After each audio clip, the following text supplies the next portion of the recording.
Defying the Invisible Ceiling: What We Can Learn from Black Entrepreneurs Who Refused to Be Limited. Have you ever been told you couldn't do something, that you weren't qualified enough, that you didn't belong in a certain space? That subtle voice saying, "This isn't for people like you."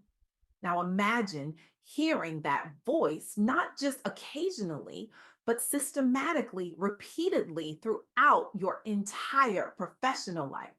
I recently had the extraordinary privilege of interviewing Helwn I, a visionary advocate for Black professionals and entrepreneurs whose work has fundamentally transformed how we understand success in the face of systemic barriers. Helen isn't just a thought leader, she's a force of nature who has personally mentored hundreds of Black entrepreneurs to break through success. Her revolutionary frameworks for navigating discriminatory environments have become essential tools for professionals across industries. What makes her approach so powerful is how she combines unflinching honesty about the challenges with an unwavering belief in human potential. What struck me most about my conversation with Helen wasn't just her brilliance, but how she's dedicated her career to empowering others to recognize and reject arbitrary limitations placed on their potential. Her impact extends far beyond individual success stories. She's helping reshape entire industries by challenging who gets to participate and lead. The timing of our conversation couldn't be more critical. According to the latest EEOC report, racial discrimination charges increased by 10% between 2023 and 2024, with over 30,000 formal complaints filed. This spike occurred precisely when many organizations were quietly dismantling their diversity initiatives, with what industry insiders describe as diversity fatigue setting in across corporate America. Let that sink in for a moment. 30,270 formal charges. And those are just the ones officially reported. Behind each of those numbers is a human being who faced a barrier, a slight, a rejection, or a roadblock based not on their capabilities, but on their identity. Each number represents someone who was told explicitly or implicitly, "This isn't for you." But here's where the story gets interesting and frankly inspiring. Despite this challenging landscape, or perhaps because of it, Black professionals and entrepreneurs are finding remarkable ways to succeed anyway. They're refusing to let external voices define their capabilities or limit their ambitions. I'm reminded of a quote often attributed to Richard Pryor: "You can't always control what happens to you, but you can control how you handle it." The data shows that Black professionals are handling these challenges by becoming more strategic, more resourceful, and more determined than ever. The increased documentation and awareness of workplace discrimination has actually empowered many to advocate for themselves more effectively. When you know the game is rigged, you can either walk away or you can learn to play it better than anyone else. And that's exactly what's happening across multiple industries. Take a look at the entrepreneurial landscape. Black business owners have established significant and growing presences in real estate, professional services, manufacturing, food and beverage, and transportation and warehousing, industries where they've historically been underrepresented. This didn't happen overnight, it represents years, sometimes decades of persistent effort, strategic positioning, and refusing to accept the status quo. These entrepreneurs face the triple barriers of limited access to capital, restricted networking opportunities, and systemic biases. Yet they found ways to identify opportunities and capitalize on them anyway.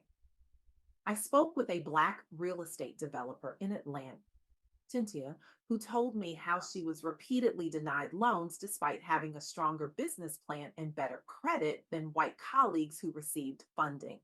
Rather than giving up, she created a consortium of Black investors who pooled their resources to fund her first commercial project. Today, She oversees a portfolio worth over $50 million and has created a blueprint for other Black developers to follow. What's particularly remarkable is how this growth is creating both immediate impact and long term change. It's building generational wealth, creating new role models for aspiring entrepreneurs, and literally reshaping industry demographics. When I asked Helen about this phenomenon, she emphasized that success rarely comes from waiting for perfect conditions. The most successful Black entrepreneurs, she noted, aren't the ones who waited for all barriers to fall. They're the ones who acknowledged the barriers and found creative ways around, through, or over them. This brings me to another fascinating story we discussed, the journey of entrepreneur Louisa Joe, who built a business from zero to $1.1 million in just 11 months. What makes her story particularly relevant is that she didn't start with the advantages many assume are prerequisites for success. She didn't have the perfect business idea. She didn't have a large audience or following. She didn't even quit her job first.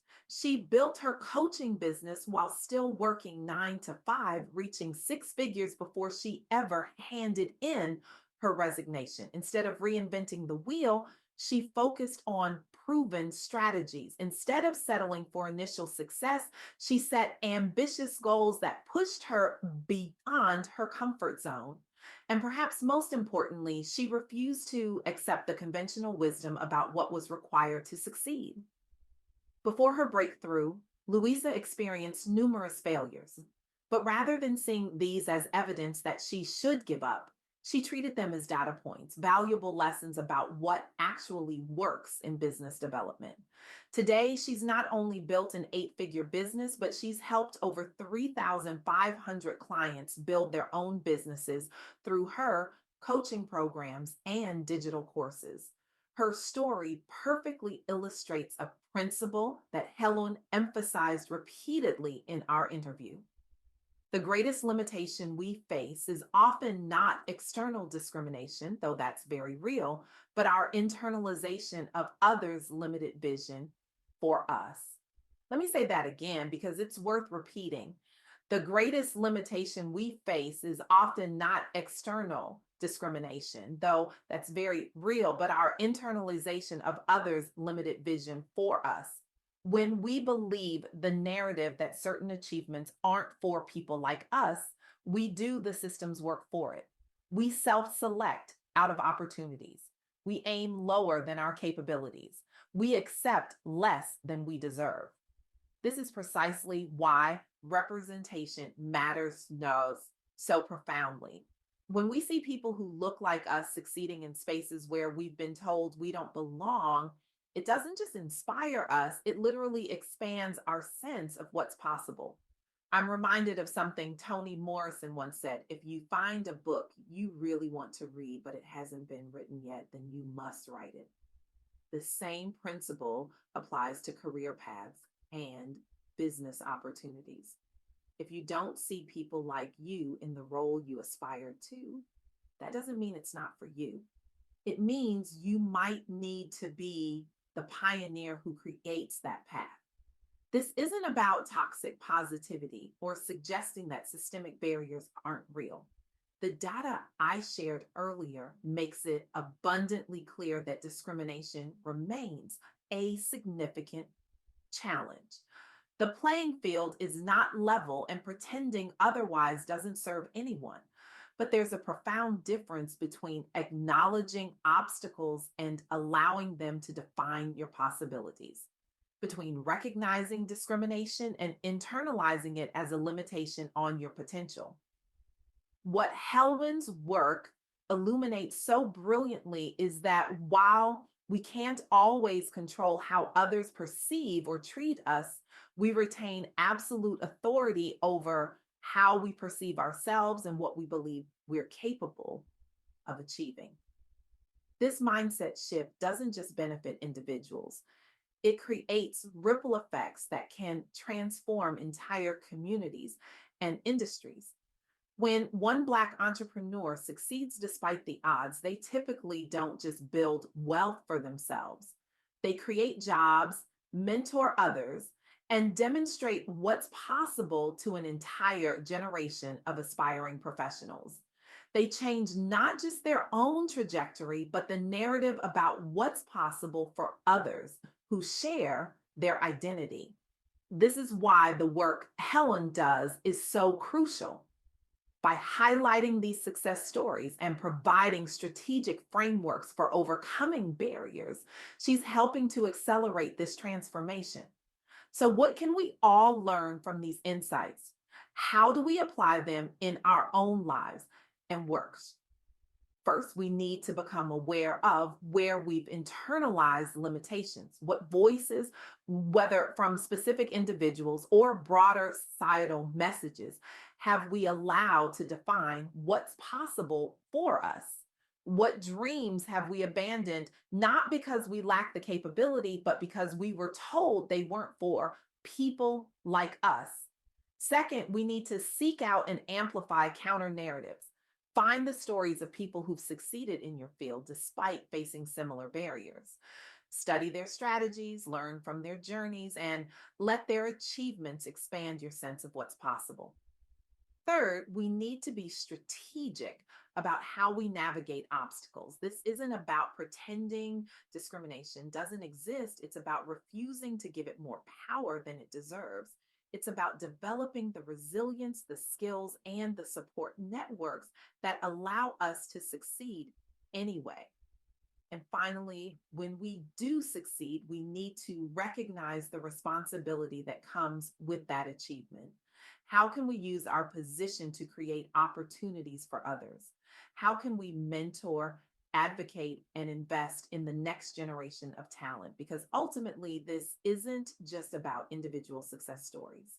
It's about creating a world where talent and determination, not identity, determine how far someone can go. The path forward isn't easy. The latest EEOC data makes that abundantly clear. But as Helm's work demonstrates so powerfully, the barriers that exist don't have to define what's possible for us. We can acknowledge obstacles without accepting them as limitations. We can recognize discrimination without internalizing it.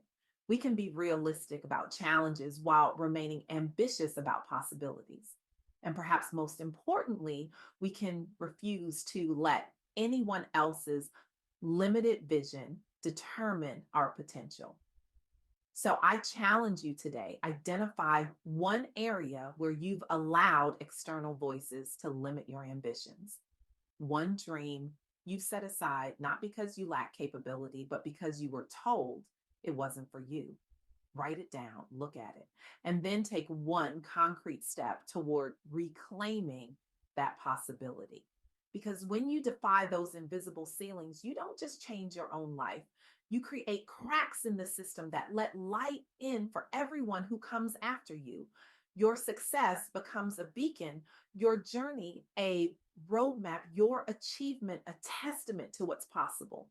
And in a world that too often tries to place limits on human potential, there is no act more revolutionary, more necessary, and more powerful than proving those limits wrong. Thank you.